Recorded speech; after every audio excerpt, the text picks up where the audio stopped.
किसी ने बड़े कमाल की बात कही है कि पानी की बूंद अगर तवे पर गिर जाए तो गायब हो जाती है, वही पानी की बूंद अगर कमल के पत्ते पर गिर जाए तो मोती की तरह दिखने लगती है, और वही पानी की बूंद अगर सीप में गिर जाए तो खुद मोती बन जाती है।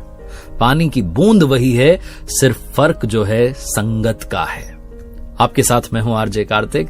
एक बड़ी छोटी सी कहानी सुनाता हूं एक राजा की जो बड़ा गुस्सैल था, बड़ा क्रोधी स्वभाव का था। अपने सैनिकों के साथ जंगल में शिकार पर निकला हुआ था और सैनिक जो है वो शिकार को मिस कर चुके थे, यानी कि शिकार जो है भाग चुका था उनकी पहुंच से दूर। इस बात पर राजा बहुत गुस्सा हुआ कि तुम लोग भटक गए और तुमने जो है शिकार को जाने दिया। इतना अच्छा शिकार हमें मिला था और वो जानवर अब निकल गया, अब कहां से आएगा। बहुत गुस्सा करने लगा राजा। इतना गुस्सा करने लगा कि सैनिकों से कहा, जाओ वापस राजमहल और ये मेरा घोड़ा भी ले जाओ, मैं पैदल पैदल आऊंगा। सैनिकों ने कहा, महाराज कहां आएंगे आप, जंगल में रास्ता भटक जाएंगे। लेकिन राजा गुस्सैल था, क्रोध में इंसान कुछ भी कह देता। उसने कहा, नहीं, मुझे चाहिए ही नहीं, मैं तुम्हारे साथ नहीं चलूंगा, इस घोड़े पर नहीं चलूंगा, इसने मेरा साथ नहीं दिया। मुझे जिधर जाना था शिकार का पीछा करने, ये उस स्पीड से नहीं दौड़ा, भेज दिया सबको वापस। राजा अब अकेला पैदल पैदल आने लगा। धनुष बाण उसने अपने साथ लिए हुए थे क्योंकि सुरक्षा तो चाहिए। आगे चल रहा था जंगल में तो थकान होने लगी, बहुत देर से पैदल चल रहा था, तो एक विशाल वृक्ष के नीचे जाकर के विश्राम करने लगा। राजा थोड़ी देर सुस्ताने के लिए बैठा था, लेकिन नींद लग गई, गहरी नींद आ गई।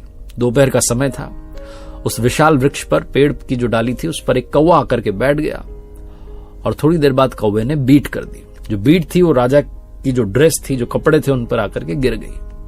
राजा को इस सब के बारे में कुछ पता नहीं था। थोड़ी देर बाद कौवा उड़ करके चला गया और कमाल देखिए कि उसी डाली पर आकर के कुछ देर के बाद में एक हंस बैठ गया।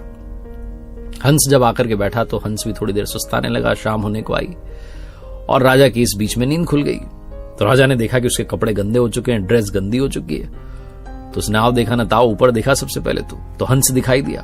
बिना देरी के, क्योंकि गुस्सैल राजा था, क्रोध में रहता था हमेशा, बिना देरी के उसने जो है एक तीखा सा बाण चलाया और जाकर के वो बाण जो था हंस को लगा। हंस कराहते हुए नीचे जमीन पर गिर गया और हंस ने देखा कि राजा ने उसे तीखे बाण से घायल कर दिया है, उसकी जान जाने वाली है।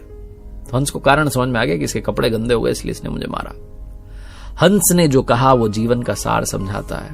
हंस ने कहा, अहम काको हतो राजन हंसा अहम निर्मला जलह दुष्ट स्थान प्रभावेन जातो जन्म निरर्थक।